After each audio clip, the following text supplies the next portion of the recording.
Hello everyone and welcome back to AR educational hub. तो इस video में हम बात करेंगे, अब से ऐसी बहुत सारी वीडियोस आएंगी जिसमें आपको चैप्टर वाइज क्वेश्चन प्रैक्टिस करवाए जाएंगे। इंपॉर्टेंट क्वेश्चंस की इस टाइप के क्वेश्चंस आपके एग्जाम में पूछे जाएंगे। हो सकता है कि आपका नंबर चेंज हो जाए, डेटा चेंज हो जाए, बट कॉन्सेप्ट यही रहेगा, फॉर्मूलाज यही यूज़ होंगे।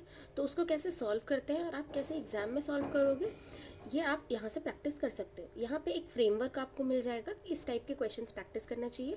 और इससे ज़्यादा अगर आपको इसी से रिलेटेड आपको और क्वेश्चंस प्रैक्टिस करना पड़ेगा। और अगर आप चाहते हो कि ऐसे ही क्वेश्चंस हम आपसे प्रैक्टिस करवाएं तो आप हमारा टेस्ट सीरीज़ भी ज्वाइन कर सकते हो। उसमें भी सेम इसी टाइप के क्वेश्चंस पूछे जाते हैं, इसी टाइप के क्वेश्चंस रहेंगे। ऐसे ही क्वेश्चंस एग्जाम में आते हैं, ना डिफ़िकल्ट आएंगे ना ईजी आएंगे, बहुत डिफ़िकल्ट भी नहीं आएंगे, बहुत इजी भी नहीं आएंगे, थोड़ा तो आपको सॉल्व करना पड़ेगा। तो बिना किसी डिस्कशन या फिर बिना किसी लेट का स्टार्ट करते हैं, ठीक है। तो चैप्टर मूल कॉन्सेप्ट है, ये मूल कॉन्सेप्ट का क्वेश्चन है आपका। तो मूल कॉन्सेप्ट का कुछ क्वेश्चंस, यहाँ पे कुछ क्वेश्चंस मैं सॉल्व करूँगी और कुछ मैं आपको बनाने के लिए भी दूँगी, तो आप उसको पॉज करके सॉल्व कर लेना, ठीक है। या फिर हो सकता है कि आप पहले पॉज करो, आपको नहीं समझ आए तब आप मेरा सोल्यूशन देखो, ठीक है। तो स्टार्ट करते हैं क्वेश्चन नंबर 1 से। The sample of pure carbon dioxide, irrespective of its source, contains 27.27% carbon and 72.73% oxygen. The data supports, तो ये किस टाइप का डेटा बता रहा है कि ये क्या है आपका। तो carbon irrespective of its source का मतलब है कि कार्बन और ऑक्सीजन का परसेंटेज इसी तरह रहता है। कार्बन डाइऑक्साइड में वो किसी का भी सोर्स हो, कार्बन डाइऑक्साइड में उसका परसेंटेज या उसका कॉन्सेंट्रेशन चेंज नहीं होगा। तो this states that it is the law of constant composition, ठीक है। तो इसका आंसर हो जाएगा option number 1। Question number 2, the law of definite proportion, जो आपने पढ़ा होगा, is not applicable to nitrogen oxide because, देखो ये इंपॉर्टेंट क्वेश्चन में लेके आई हूँ कि सबको लगता है कि सब सारे ऑक्साइड्स में वो चल जाएगा, पर नाइट्रोजन ऑक्साइड में वो नहीं लागू होता है। क्योंकि आपको पता होना चाहिए कि नाइट्रोजन के जो है वो वेरियस ऑक्साइड्स होते हैं, जैसे कि N2O, NO, N2O3, ये क्या है, नाइट्रोजन के वेरिएबल ऑक्साइड्स हैं। क्योंकि नाइट्रोजन का जो वैलेंसी है वो डिफरेंट है या वेरिएबल वैलेंसी शो करता है, क्योंकि उसके पास वेकेंट डी ऑर्बिटल है, तो उसके वजह से वो क्या करता है, वेरिएबल वैलेंसी शो करता है और उसकी वजह से वो वेरिएबल ऑक्साइड्स फॉर्म करता है। तो it is because the nitrogen equivalent weight are variable, क्योंकि सब में उसका वेरिएबल है, इसीलिए क्या होगा, वो आपका लॉ ऑफ डेफिनेट प्रोपोर्शन के लिए एप्लीकेबल नहीं, ठीक है। अब है क्वेश्चन नंबर 3। देखो मूल कॉन्सेप्ट से इस टाइप के क्वेश्चंस बहुत आते हैं कि नंबर ऑफ एटम्स आपको निकालने आएगा या नंबर ऑफ मॉलिक्यूल्स आए या फिर आपको मोल्स निकालने के लिए आए, क्योंकि मोल कॉन्सेप्ट में इसी का बहुत ज़्यादा रोल होता है। और आपके कुछ क्वेश्चंस आएंगे स्टोकियोमेट्री रिलेटेड, ठीक है। तो वो सारे क्वेश्चंस मैं लेके आई हूँ, आप अच्छे से ध्यान दो और इसमें समझो कि एक्चुअली क्वेश्चन में क्या पूछा जा रहा है और क्या डेटा गिवन है, क्योंकि एक लाइन में ये सब आंसर निकलेगा। देखो सबसे पहले है कि number of atom in 4.25 gram of NH3 is approximately. तो हमको नंबर ऑफ एटम निकालना है, ठीक है। तो हम सबसे पहले नंबर ऑफ मोल्स निकाल लेते हैं, क्योंकि आपको गिवन मास तो दिया हुआ है। तो आप इसमें नंबर ऑफ मोल्स निकालोगे तो नंबर ऑफ मोल्स क्या होता है, मास बाई मॉलिकुलर मास। तो मास आपका गिवन है 4.25 बाई आपका इसका मॉलिकुलर मास क्या होगा, तो इसका मॉलिकुलर मास हो जाएगा 17। तो ये आपका 17 इज इक्वल टू आपका नंबर ऑफ मोल्स क्या आ जाएगा, 0.25 मोल, ओके, 0.25 मोल। अब है आपका नंबर ऑफ एटम निकालना है, तो इससे तो आपका नंबर ऑफ मॉलिक्यूल्स निकलेगा क्योंकि NH3 है। तो नंबर ऑफ एटम निकालने के लिए सेम इसी को हम लोग नंबर ऑफ एटम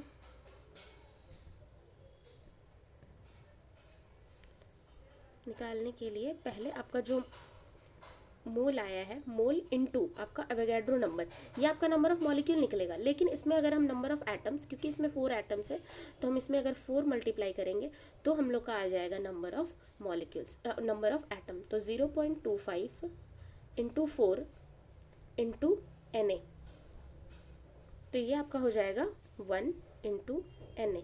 तो अब आप इसमें ऑप्शन मैच कर लो कि एवोगैड्रो नंबर इसमें से कौन सा है। तो अप्रॉक्सीमेटली 6.022 इंटू 10⁻23। तो option number D will be the correct answer. इसी तरह क्वेश्चन नंबर 4 है। देखो सेम क्वेश्चन है, अब आपको इसमें मैच करने का, एक तो क्वेश्चन आ जाएगा कि आप डायरेक्टली एक क्वेश्चन होगा आप उसको सॉल्व कर लो, एक होगा कि आपको एक दिया रहेगा कि 2 ग्राम ऑफ ऑक्सीजन, उसमें जितना नंबर ऑफ एटम है वो इनमें से किस में है।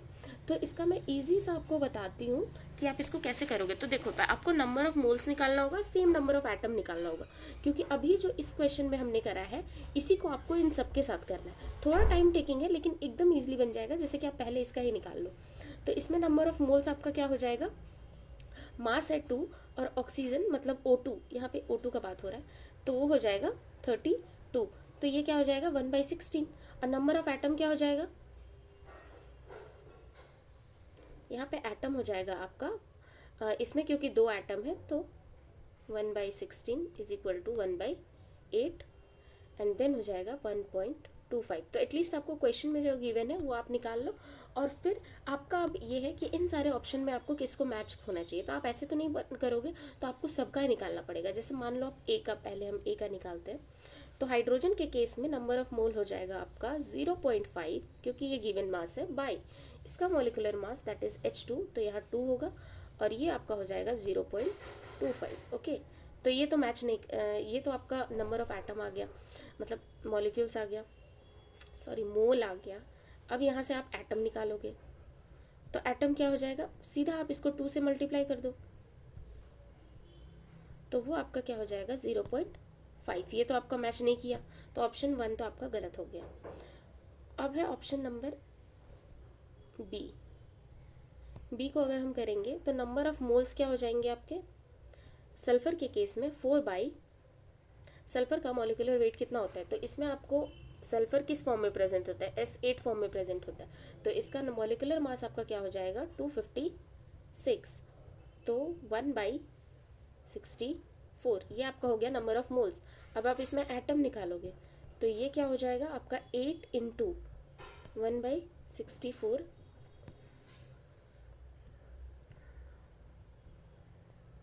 64 इज इक्वल टू 1/8, और ये आपका क्या होता है 0.125। देखो अब आपको दूसरा आगे ऑप्शन सॉल्व करने की ज़रूरत ही नहीं है, क्योंकि आपका आंसर ही आ गया 1.25। तो option number B will be the correct answer. ठीक है, तो इतना मेहनत तो करना पड़ेगा। फिर है देखो, ये स्टोकियोमेट्री से रिलेटेड क्वेश्चन है, इस टाइप के क्वेश्चंस भी आते हैं। जैसे कि इसमें क्या करना है अब आपको, कि आपको इसमें रिएक्शन लिखने के लिए आना चाहिए और वो एक बैलेंस्ड रिएक्शन होना चाहिए, क्योंकि उसी से हमको पता चलेगा कि how many moles react to form how many moles of this और दैट। ओके, तो इसमें CaCO3 है, तो ये आपका रिएक्ट कर रहा है 1 लीटर 1 नॉर्मल HCl। देखो 1 नॉर्मल है तो इसका भी यूज़ आएगा, क्योंकि आपका वॉल्यूम दिया हुआ है और नॉर्मेलिटी दिया हुआ है, तो उससे आपका क्या आ जाएगा, आप इससे मोलैरिटी वगैरह निकाल सकते हो। ठीक है, तो इससे आपका क्या हो जाएगा, on completion of reaction how much weight of CO2 आपको पूछा है विल बी ऑब्टेन। तो सबसे पहले हम सबका इजी फॉर्मेट होता है ना कि सबको मोल्स में निकालो। ठीक है, तो जितना मोल आपका रहेगा, जैसे कि आप इसका रिएक्शन लिखोगे तो ये हो जाएगा आपका CaCO3 प्लस 2 HCl। ये रिएक्टेड मैं बता रही हूँ कि ये ऑलरेडी बैलेंस्ड है। ठीक है,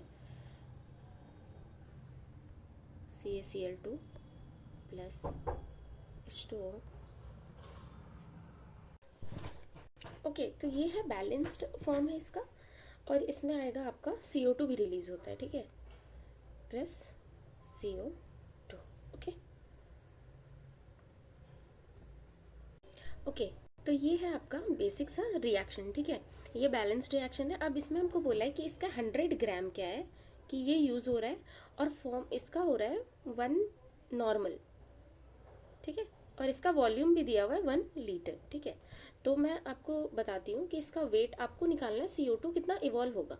तो इसका वेट निकालने के लिए आपको ये पता चलनी चाहिए कि इसका कितना मोल यूज़ हो रहा है। तो आप इसका मोल निकालोगे तो 100 बाई इसका मॉलिक्यूलर मास हो जाएगा आपका, CaCO3 का मॉलिक्यूलर मास भी होता है 100 ही। ठीक है, तो ये हो जाएगा इसका 1 मोल रिएक्ट कर रहा है। अब अगर इसका 1 मोल रिएक्ट कर रहा है और इसका अगर आप मोल निकालोगे तो वो आपका नॉर्मेलिटी, मोलैरिटी इंटू वॉल्यूम, ये आपका क्या हो जाएगा, क्योंकि 1 नॉर्मल है, सॉरी 1 मोल होगा एक्चुअली, एक सेकेंड, यहाँ पे 1 मोल होगा और यहाँ पे भी 1 मोल होगा। ठीक है, तो मोलैरिटी इंटू वॉल्यूम, तो 1 × 1 इज इक्वल टू 1 मोल। दोनों का 1 मोल हमको गिवन है, और रिएक्ट कैसे कर रहा है, इसका 1 मोल रिएक्ट करता है तो इसका 2 मोल रिएक्ट करके इसका भी 1 मोल बना रहा है। तो इस है तो मेरे पास HCl का 1 मोल ही, इसका मतलब क्या है कि HCl आपका है इसमें लिमिटिंग, HCl इसमें आपका है ही नहीं उतना जितना इसमें रिक्वायर्ड है। तो हमको क्या करना होगा कि 2 मोल HCl से 1 मोल ये बन रहा है, तो इसका मतलब है कि यही आपका क्या है, लिमिटिंग फैक्टर है। लेकिन अब इसको आप कैसे सॉल्व कर लोगे कि 2 मोल HCl से आपका 1 मोल CO2 हो रहा है, तो 2 मोल HCl, तो 1 मोल HCl से कितना होगा, क्योंकि है तो ऐसे भी आपके पास एक ही मोल है, 1 मोल HCl ही गिवन है, तो 1 मोल HCl से आपका कितना बनेगा, हाफ मोल CO2। और हाफ मोल CO2 का मतलब है कि 0.5। अब आपका ये मोल निकल गया है। अब क्योंकि आपको यहाँ निकालना है वेट, तो आप मोल, अब आप वेट कैसे निकालोगे कि मैं यहाँ बता रही हूँ कि वेट निकालने के लिए आपको क्या करना है कि आपका जितना मोल था, तो आपका मोल कितना था 0.5 इंटू CO2 का मॉलिक्यूलर मास होता है 44, तो ये आपका कितना आ जाएगा 22 ग्राम। ओके, ये देखो, अब आप पूरा क्वेश्चन देख लो, आंसर हो जाएगा आपका 22 ग्राम।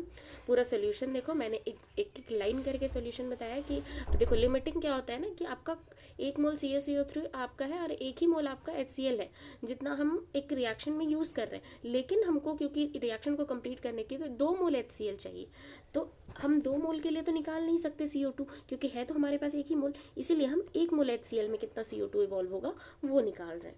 ठीक है, समझ आ गया?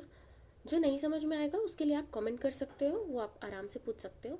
देखो, अब क्वेश्चन नंबर 6 है कि आपका 27 ग्राम AL will completely react with how many grams of oxygen. तो इसमें है कि सेम स्टोक्योमेट्री का क्वेश्चन है।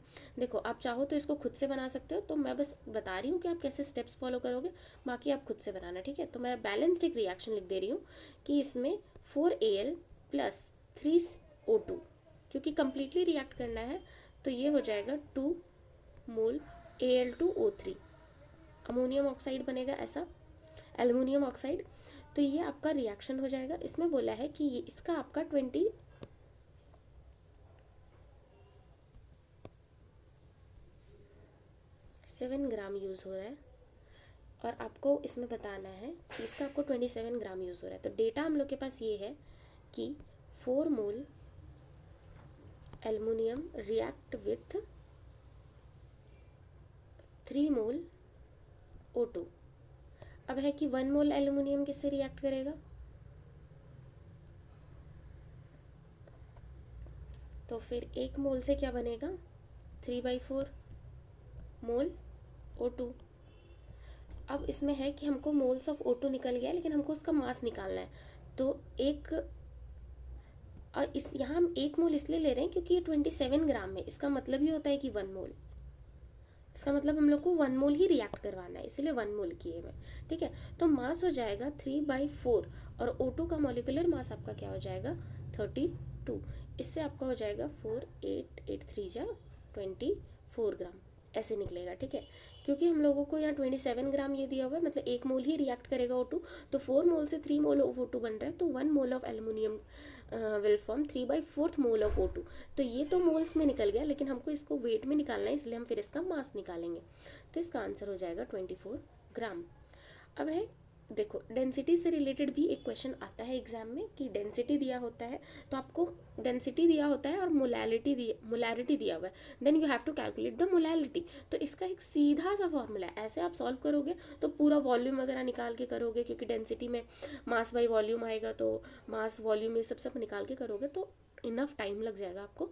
तो इसके लिए एक बस फॉर्मूला है, बस वो फॉर्मूला याद कर लो, वैल्यू पुट करना है और आंसर रिलीज करना है। एक ये क्वेश्चन मैं आपको मैं अभी सॉल्व करके बता रही हूँ, एक मैं आपको सॉल्व करने के लिए दूंगी। ठीक, देखो, तो इस क्वेश्चन में क्या करेंगे हम लोग कि जो फॉर्मूला है वो बेसिकली क्या है कि मोलैलिटी इज इक्वल टू आपका M, capital M into 1000 divided by D, that is density, into 1000 minus molarity into molecular mass। ये आपका जो है, ये है आपका molecular mass।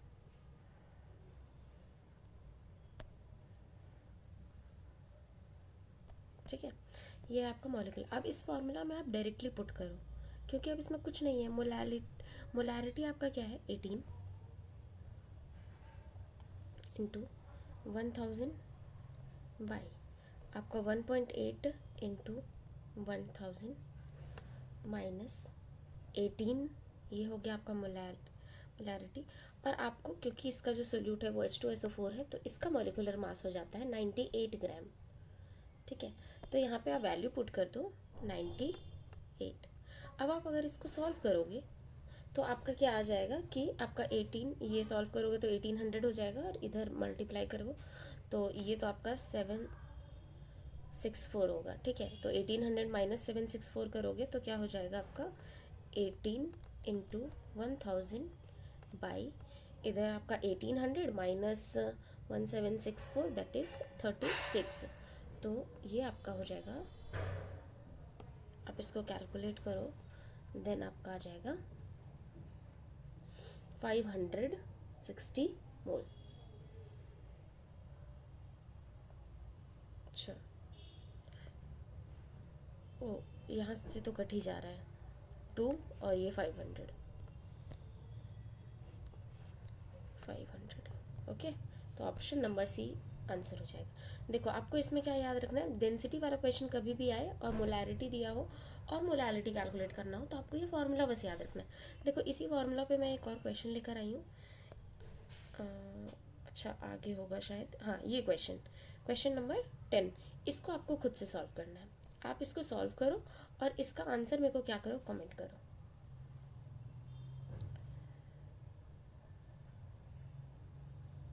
ठीक है, आप इसका आंसर मेरे को कमेंट करो।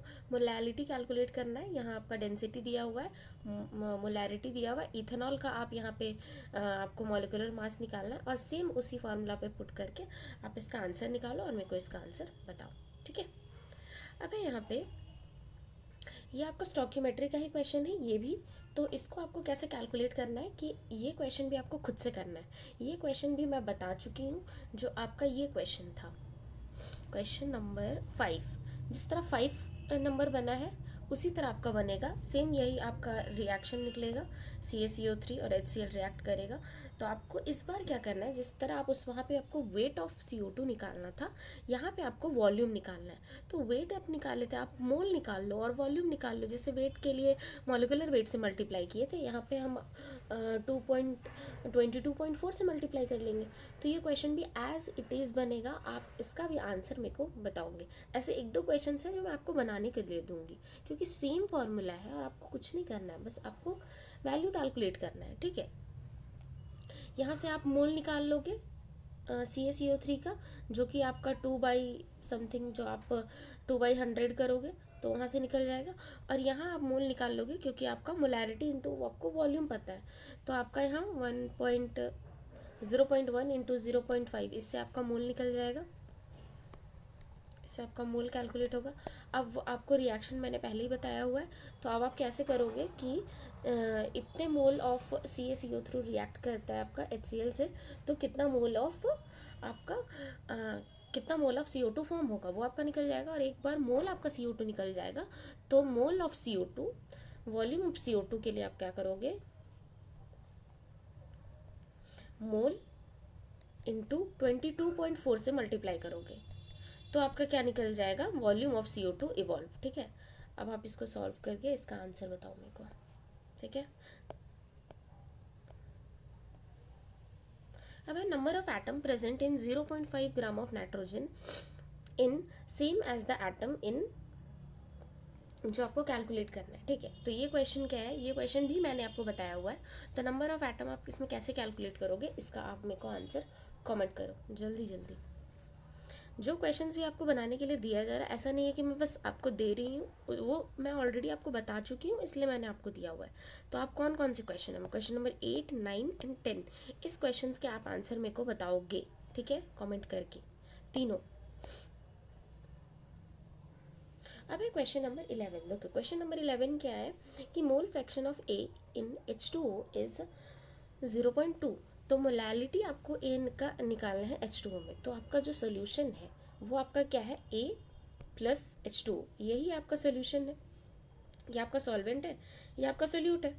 तो XA मतलब इसका मोल फ्रैक्शन आपको दिया हुआ है 0.2, तो X H2O उसका मोल फ्रैक्शन क्या हो जाएगा 0.8। ये तो ऑब्वियस ही बात है कि जितने भी सोल्यूट है उनका मोल फ्रैक्शन का सम 1 होता है एक सोल्यूशन में। तो ये आपका हो गया। अब इसमें आपको क्या कैलकुलेट करना है कि अगर आपको, अब देखो यहाँ पे अगर आप मोल फ्रैक्शन का रेशियो, जो मोल फ्रैक्शन का रेशियो होता है वही आपका मोल्स का रेशियो होता है। तो मोल फ्रैक्शन का रेशियो क्या आ जाएगा 1/4। अब आपको ये कैलकुलेट करना है कि हमको अब मोलैरिटी निकालना है, ठीक है। तो हम मोलैरिटी अब कैसे कैलकुलेट करेंगे, तो molarity is equal two moles of solute by weight of solute into 100, यही होता है।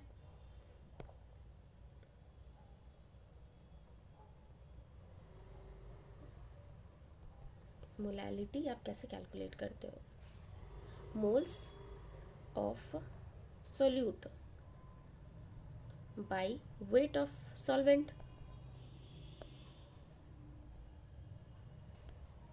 ठीक है। इसको हम लोग क्या लेते हैं, केजी में लेते हैं और ऊपर 1000।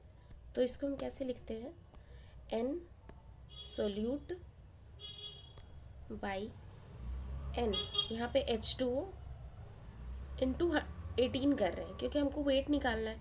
तो मोल नंबर ऑफ मोल्स इंटू 18 और ऊपर में क्या आ जाएगा 1000, ठीक है। तो अब यहाँ पे क्या हो जाए, जो आपका मोल फ्रैक्शन का रेशियो वही आपका N of solute by N of H2O का रेशियो हो जाएगा। तो 1/4 इंटू 1000/18। तो आप जब इसको कैलकुलेट करोगे तो आपका क्या आएगा आंसर, 13 पॉइंट समथिंग आएगा, 13.8 समथिंग। तो जिसको आप राउंड ऑफ करके 13.9 करोगे, ठीक है। तो ऑप्शन नंबर 13 ए। ओके, समझ आई आपको बात, ठीक है। अब है क्वेश्चन नंबर 12। तो क्वेश्चन नंबर 12 देखो, एम्पेरिकल फार्मूला से भी क्वेश्चन आता है इस चैप्टर में। तो नो डाउट आपको एम्पेरिकल फार्मूला वाला चीज़ पता होना चाहिए कि आपको परसेंटेज दिया होगा, देन आप कैसे कैलकुलेट करोगे, ठीक है। तो बिल्कुल भी टफ नहीं है, इजी सा है। तो इसका आपको मैं बताती हूँ कि इसको सॉल्व कैसे करते हैं, ठीक है। सबसे पहले अगर इस टाइप के क्वेश्चन दिए हो ना, तो इनको एक आप ऐसे कॉलम टाइप का बना लो। देखो मैं ऊपर, देखो जिनको क्वेश्चन देखना है वो देखो कि कंपाउंड कंटेन्स इतने कार्बन, इतना हाइड्रोजन और इतना ऑक्सीजन है, तो एम्पेरिकल फार्मूला बताना है, ठीक है। तो आप सबसे पहले इसमें क्या करो कि CHO हम इसमें करेंगे। तो C का क्या होता है, आपका जो कार्बन है उसका आपका परसेंटेज कितना है 54.55। एक का अगर मिसिंग रहेगा तो 100 से माइनस करके निकालेंगे, ठीक है।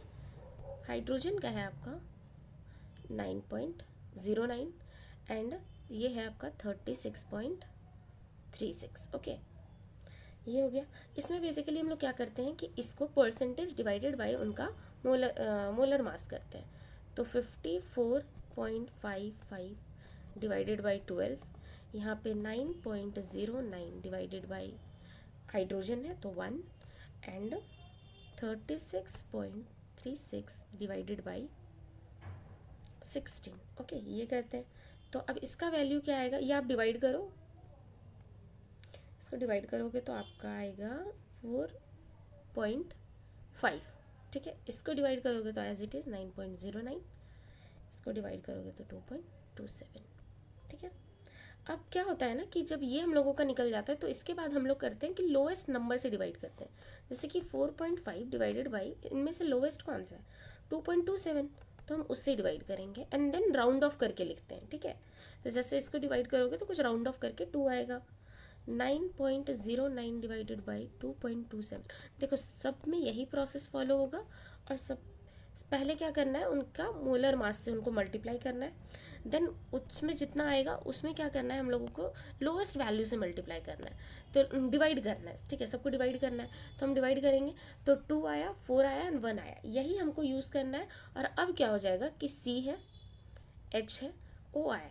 C में हम लोगों का 2 है, H आपका कितना है 4 है और 1 O 0 है। तो इसका एम्पेरिकल फार्मूला आ जाएगा C2H4O, ठीक है। ये इस तरह से कैलकुलेट करते हैं C2H4O। यही तरीका है कैलकुलेट करने का। कोई भी क्वेश्चन हो नाइट्रोजन से रिलेटेड आए तो नाइट्रोजन का कर लोगे, किसी तरह से भी आए ऐसे ही होगा। और अगर एक भी डेटा मिसिंग रहेगा तो 100 से माइनस कर देना, ठीक है। अब क्वेश्चन नंबर 13। तो 10 ml of 2 mole 2m NaOH solution is added to 200 ml of 0.5 mole NaOH solution, तो फाइनल कंसनट्रेशन कितना होगा। तो ये एडिशन का क्वेश्चन है, तो इसको हम लोग ऐसे सॉल्व करेंगे कि इसमें देखो, जब आपने मिक्सचर का क्वेश्चन पढ़ा होगा कि M1V1 plus M2V2 is equal to M और V फाइनल, उसी तरह N1V1 N2V2, तो मोलैरिटी के केस में वो फार्मूला कैसे होगा, इस टाइप का क्वेश्चन आता है ना। तो आप समझ जाओ कि 2 वॉल्यूम दिया हुआ है, 2 मोलैरिटी दिया हुआ है, और वॉल्यूम टोटल में दोनों वॉल्यूम को ऐड कर देंगे। तो M1V1 plus M2V2 is equal to final molarity, final solution का, और V टोटल। ओके, तो हम लोगों को फाइनल कंसंट्रेशन निकालना है, मतलब हम लोग को ये M निकालना है। M1 दिया हुआ है आपका 2 इंटू वॉल्यूम 10 ml, तो आप इसको 10/1000 लिख सकते हो, plus 0.5 into 200/1000 is equal to M, और वॉल्यूम टोटल कितना वॉल्यूम हो जाएगा, तो total 200 ml plus 10 ml, 210 ml, okay, by 1000। अब इसको सॉल्व करो तो इजी है, आप इसको सॉल्व करोगे तो यहाँ पे तो आपका हो जाएगा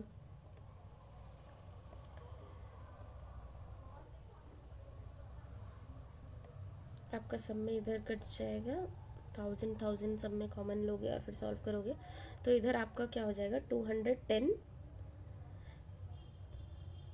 ये तो हो गया 0.02 प्लस ये इधर कट गया 2 से 2, यहाँ 5 और यहाँ पे 1, तो 0.1 is equal to M into 21/100। ठीक है, तो आप जैसे यहाँ पे करो तो अब यहाँ पे 0.12 हो जाएगा बाई 100, इसको हटाओगे तो जैसे कि 1 to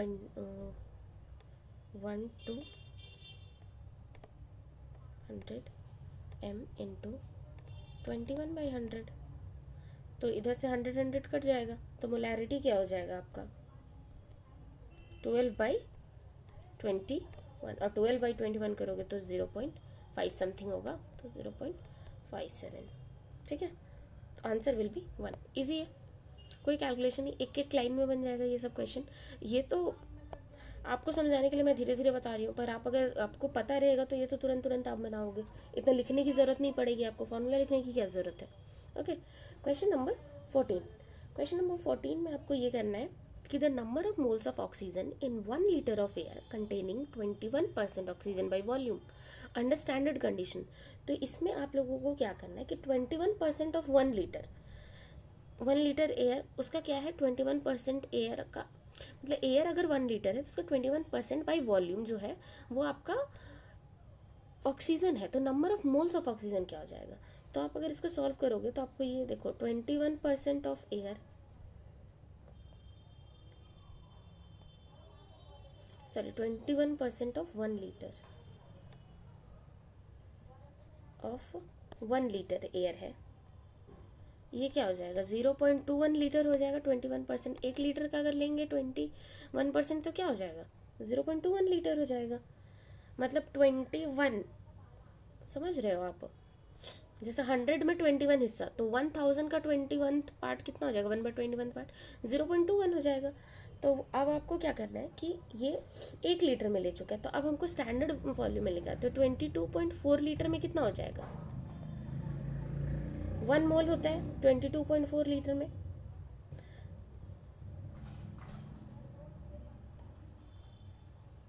one mole of air STP में। तो अगर इतने में 1 मोल है तो 1 लीटर में कितना होगा 1/22.4, और 0.21 लीटर में कितना होगा 1/22.4 इंटू 0.21। यही तो आपको कैलकुलेट करना है, स्टैंडर्ड फॉर्म में कैलकुलेट करना है अंडर स्टैंडर्ड कंडीशन STP में। तो उसमें क्या हो जाएगा, आप इसको कैलकुलेट करो तो 0.009 समथिंग आएगा। ठीक है, 0.0093 मोल। आप इसको सॉल्व करो, आपको इसमें कुछ नहीं करना था, बस ये निकालना था कि 1 लीटर का 21% ऑफ 1 लीटर कितना होता है, 0.21 लीटर। और फिर नॉर्मल जितना ऑक्सीजन 22.4 लीटर में 1 मोल होता है, तो 0.21 लीटर में कितने मोल होगा, बस। ठीक है। अब है question number 15। Choose the incorrect formula out of 4 compound for the element x below. Incorrect formula आपको कैलकुलेट करना है इसका। आप इनकरेक्ट कैसे करोगे,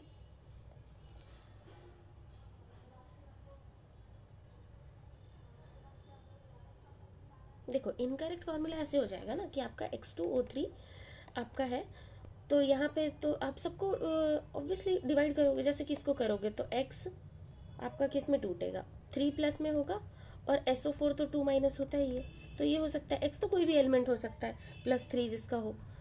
अब आपका O, इसमें X क्या हो जाएगा, X 3+ हो सकता है, और O 2-, ये भी सही है, ये तो अच्छे से ही आपका टूट रहा है। फिर यहाँ पे X +3 तो है ही है, और Cl -2, यहाँ पे आपका X क्या हो जाएगा, PO4 का क्या होता है, 3 होता है, तो यहाँ पे अगर 3 नहीं दिख रहा है इसका मतलब है कि X +3 में है और PO4 3- में, तो ये भी सही है, ये भी सही है। O2 तो O2- तो होता है, ये SO4 2- है, PO4 3, लेकिन ये आपका गलत है, क्योंकि Cl- होता है, तो अगर ये यहाँ Cl है तो ऑब्वियस ही बात है, और X +3 है तो XCl3 ऐसा होना चाहिए था, लेकिन ये गलत है, इसका मतलब ये गलत है, तो यही आपका सही आंसर है। ठीक है, देखिए इसको कुछ नहीं करना था, ये तो 1 सेकंड का काम था, ये तो देख के ही समझ में आ जाता कि वो गलत है। ठीक है, अब है क्वेश्चन नंबर 16। क्वेश्चन नंबर 16 एक बार आप खुद से पढ़ो एंड देन खुद से सॉल्व करने का भी कोशिश करो।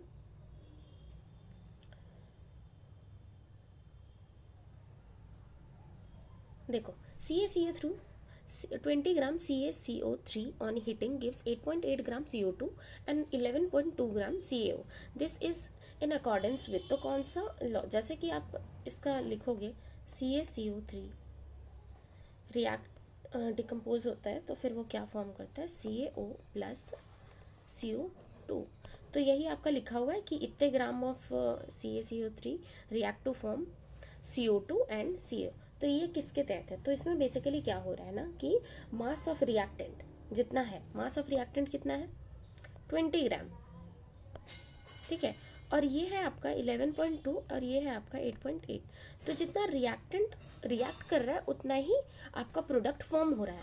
तो this law states that it is the, मतलब क्योंकि mass of reactant is equal to the mass of product, then it states that it is the law of conservation of mass. Mass यहाँ constant है, तो यहाँ law of conservation of mass है। ठीक है, question number 17। अब आपको question number 17 का आंसर बताना है।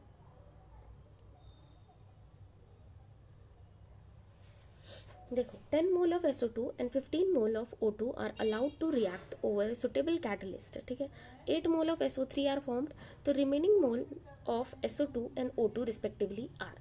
देखो ये बहुत ही इजी क्वेश्चन है कि SO2 और O2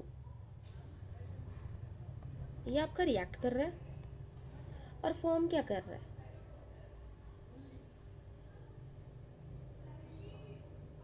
SO3। ठीक है, SO3 फॉर्म हो रहा है। इसमें बोला है कि पहले 10 मोल रिएक्ट कर रहा है आपका SO2 का और 15 मोल O2 रिएक्ट कर रहा है, तो आपका ऐसा बन रहा है। आप इसको पहले क्या करो, बैलेंस कर लो। तो ये अगर ये बैलेंस नहीं है, जैसे कि ये अभी बैलेंस नहीं है, तो यहाँ पे अगर 2 करोगे तो यहाँ पे 2, अब ये हो गया बैलेंस्ड। ठीक है, तो इसमें बोल रहा है कि इसका 10 मोल रिएक्ट कर रहा है, इसका 15 मोल रिएक्ट कर रहा है, और फिर क्या हो रहा है ना कि 8 मोल ऑफ SO3 फॉर्म हो रहा है। तो सबसे पहले जब 10 और 15 मोल रिएक्ट करोगा तब तो ये कुछ नहीं फॉर्म हुआ होगा, तो आपको इस तरह से लिखने आना चाहिए। ठीक है, उसके बाद है कि जब कुछ देर बाद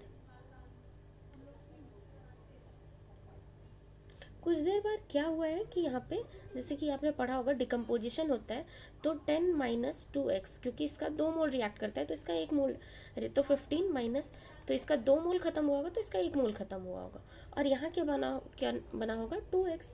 तो यही अब हम लोगों को करना है कि कितना रिमेनिंग SO2 और O2 आपका बच जा रहा है। तो ये आपका कितना हो रहा है 2x इज इक्वल टू, ये आपको क्वेश्चन में दिया है कि आपका SO2 कितना बन रहा है, SO3 कितना बन रहा है, 8 मोल। तो यहाँ से x का वैल्यू आ जाएगा, x क्या हो जाएगा आपका 4। तो अब यहाँ पे x का वैल्यू 4 पुट करोगे तो 10 - 4 8, ये 2 मोल, और यहाँ पे 15 - 4 ये हो गया आपका 11 मोल। मतलब यहाँ पे आपका 2 मोल और यहाँ 11 मोल आपका रिमेनिंग बच जा रहा है इसके 8 मोल के फॉर्म होने के बावजूद। ठीक है, तो इसका आंसर क्या हो जाएगा 2 mole and 11 mole, option number A. ठीक है, क्वेश्चन नंबर 18। क्वेश्चन नंबर 18 है, इन दिस रिएक्शन, आपको रिएक्शन दिया हुआ है, when 1 mole of ammonia and 1 mole of O2 are treated are made to the completion. तो इसमें से क्या कितना फॉर्म हो रहा है, ये भी स्टोकियोमेट्री का क्वेश्चन है, इसमें कोई बड़ी चीज़ नहीं है। इसका 4 मोल रिएक्ट करता है, इसका 5 मोल रिएक्ट करता है, इसका 4 मोल बनता है, इसका 6 मोल बनता है। तो अगर 1 मोल का बात कर रहा है कि 1 मोल से कितना बनेगा, तो 1 मोल से कितना बनेगा वो आप इसमें आराम से कैलकुलेट कर सकते हो कि जब 1 मोल इसका 1 मोल अमोनिया और 1 मोल O2 रिएक्ट करेगा तो कितना मोल H2O NO या फिर सारा कंज्यूम हो जा रहा है या क्या हो रहा है, तो ये आपको करना है। तो आप नहीं कर लोगे,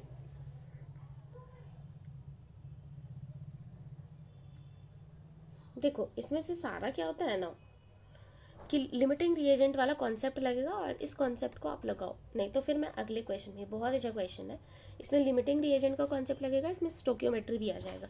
तो आप ये सॉल्व करके मेरे को ऑप्शन कमेंट्स में बताना, और नहीं तो फिर इस क्वेश्चन को मैं अगले क्लास में पूरे अच्छे से बताऊँगी।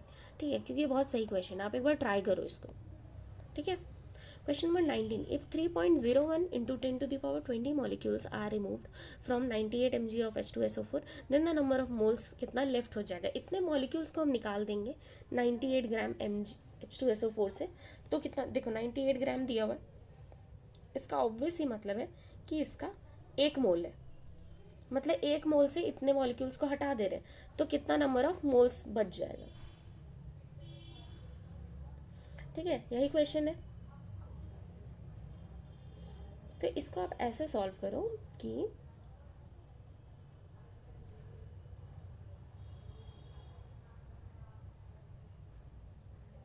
नंबर ऑफ, पहले मोल्स कैलकुलेट करो। ठीक है, नंबर ऑफ मोल्स कैलकुलेट करोगे तो कितना आएगा,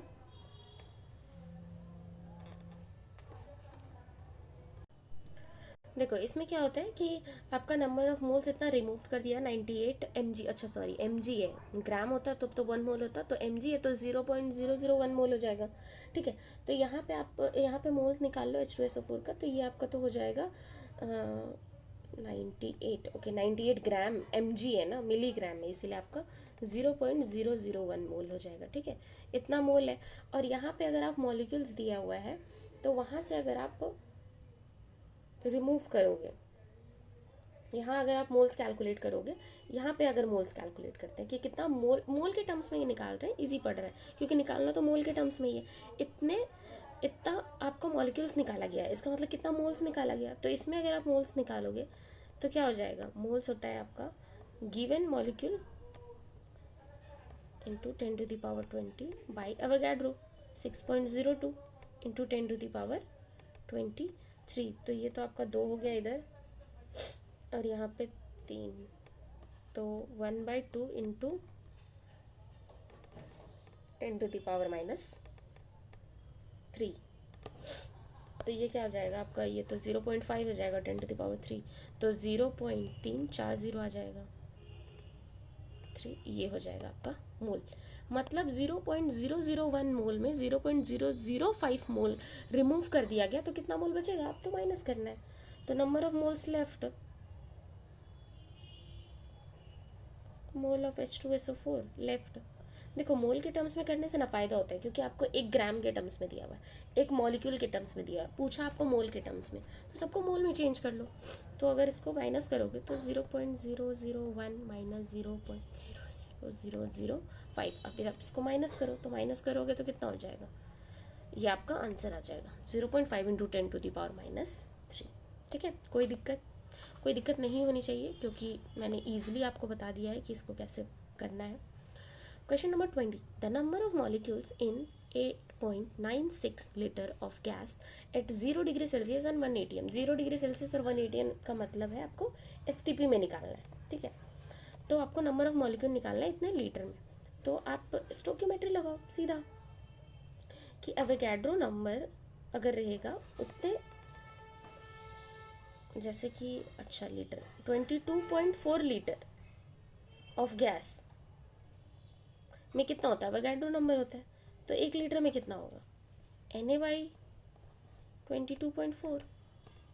वही 1 लीटर में कितना आपको क्वेश्चन में दिया हुआ है, 8.96 लीटर में कितना होगा, तो Na/22.4 इंटू 8.96, बस कैलकुलेट करना है, कर दो कैलकुलेट।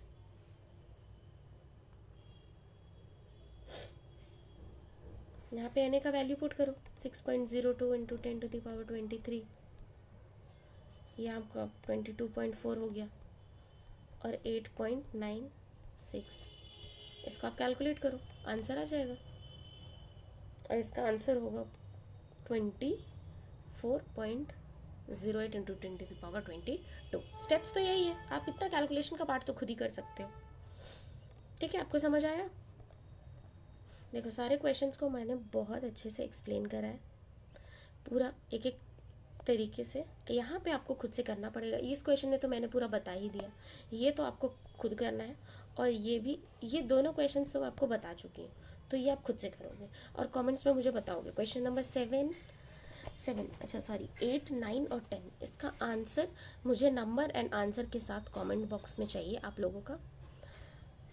बाकी इधर तो मैंने बता दिया। देखो इसी टाइप के क्वेश्चंस आएंगे आपके मोल कॉन्सेप्ट में, इससे ज़्यादा नहीं आएंगे, क्योंकि मैंने भी बहुत सारे एग्ज़ाम दिए हुए हैं और मुझे भी पता है, मैं भी यही पढ़ी हूँ कि ये सब इसी टाइप के क्वेश्चंस आते हैं। ठीक है, बिल्कुल भी टफ नहीं आएगा, क्वेश्चन इजी ही आएगा, आपका कॉन्सेप्ट क्लियर रहेगा, आपका क्वेश्चन बनेगा। इसी टाइप का बहुत सारा क्वेश्चन क्या होता है ना, हम प्रैक्टिस भी करवाते हैं, जैसे कि हम लोगों का टेस्ट सीरीज़ चलता है, तो आप इस टेस्ट सीरीज़ को क्या कर सकते हो, ज्वाइन कर सकते हो। इसी टाइप के क्वेश्चंस पूछे जाते हैं, हर संडे टेस्ट होता है आपका, चैप्टर वाइज टेस्ट चल रहा है, क्लास 11th का कंप्लीट हो चुका है, क्लास 12th का भी चल रहा है, तो चैप्टर वाइज आपको इसमें कंटेंट भी प्रोवाइड कराया जाता है। ठीक है, पूरा कंप्लीट फिजिक्स केमिस्ट्री बायोलॉजी सबका उसमें DPP भी डाला हुआ है, वो भी आप सॉल्व कर सकते हो। ठीक है, उसमें कुछ हैंड रिटन नोट्स डाले हुए हैं, कुछ वीडियो एक्सप्लेनेशन भी डाला हुआ है। ठीक है, और आपको 1-to-1 इंटरेक्शन मिलेगा हम लोगों से, आपको जो पूछना है जब पूछना है, आपको क्वेश्चन का आंसर नहीं मिलेगा तो आप मेरे को बोलना कि आपको नहीं जवाब मिल रहा है, आपको सबका आंसर मिलेगा, आप जितने डाउट्स पूछोगे वो डाउट्स क्लियर करे जाएंगे, आपसे बात करे जाएंगे। ऐसा नहीं है कि आप बैच खरीद लोगे फिर आप ऐसा भाड़ में जाओ जैसा हो जाता है, ऐसा कुछ नहीं होगा, आपसे बात होगा, आपको जो प्रॉब्लम होगा आपका तुरंत उसको विदिन 24 आवर्स आपको उसका सोल्यूशन मिल जाएगा। तो उसके लिए आप क्या कर सकते हो, ज्वाइन कर सकते हो, आप अच्छा मेंटोरशिप ले सकते हो। ठीक है, तो उसका सिलेबस एंड ऑल सब कुछ अपलोडेड है हमारे टेलीग्राम चैनल में, AR एजुकेशनल हब का टेलीग्राम चैनल है, उसमें सब कुछ अपलोडेड है, तो आप वहाँ से जाके ज्वाइन कर सकते हो। कोई बहुत प्राइस नहीं है, बहुत ही लिमिटेड प्राइस है, मिनिमम प्राइस है, तो आप वहाँ से ज्वाइन कर सकते हो। पर और यूट्यूब में भी अगर आप ऐसे देखोगे तो ऐसे क्वेश्चंस आएंगे, लेकिन यूट्यूब में बहुत सारे क्वेश्चंस करा पाना पॉसिबल नहीं है, इसीलिए वहाँ पे टेस्ट सीरीज में आप खुद से कर सकते हो, कि आप खुद से करो, खुद से सोल्यूशंस देखो, एक्सप्लेनेशन देखो, नहीं समझ में आता है तो आप पूछो, वो चीज़ है, तो आप वो सॉल्व कर सकते, अभी यहाँ से सॉल्व कर लो एंड देन वहाँ जाके ज्वाइन भी कर सकते हो। ठीक है, और जिनको ज्वाइन करना है वो भी कमेंट कर सकते हो, वो आपको नंबर भी मिल जाएगा जिसमें आपको मैसेज करना है ज्वाइन करने के लिए, तो आपको सब कुछ मिलेगा। आप बस पढ़ाई करो, अच्छे से पढ़ाई करो, फोकस्ड होकर पढ़ो, क्योंकि अब टाइम बहुत कम है, अब फेब चल रहा है, तो फेब, मार्च, अप्रैल आपका इतना ही टाइम है, हो सकता है कि आपका अप्रैल एंड में एग्ज़ाम हो जाए या मई में हो, तो उसके लिए आप अभी से ही प्रिपेयर हो, क्योंकि अब टाइम है रिवीजन का। अब तो आपने जो पढ़ना होगा वो तो आप लोग पढ़ लिया होगा, अब तो क्वेश्चन प्रैक्टिस का टाइम है और रिवीजन का टाइम है। ठीक है, तो अच्छे से पढ़ाई करो, एंड नेक्स्ट चैप्टर का, जैसे कि हो सकता है कि शायद ऑर्गेनिक या इनऑर्गेनिक में किसी चैप्टर का है, या फिर हो सकता है कि फिजिक्स का भी आ जाए। ठीक है, तो बायो के बहुत सारे क्वेश्चंस डाले हुए हैं इस ग्रुप में, अब हमने सोचा है कि अब मैं थोड़ा न्यूमेरिकल पार्ट में फोकस करूँगी, तो उसका भी क्वेश्चन आपको अब मिलेगा। ठीक है, तो till then keep studying, keep learning, stay motivated and bye bye.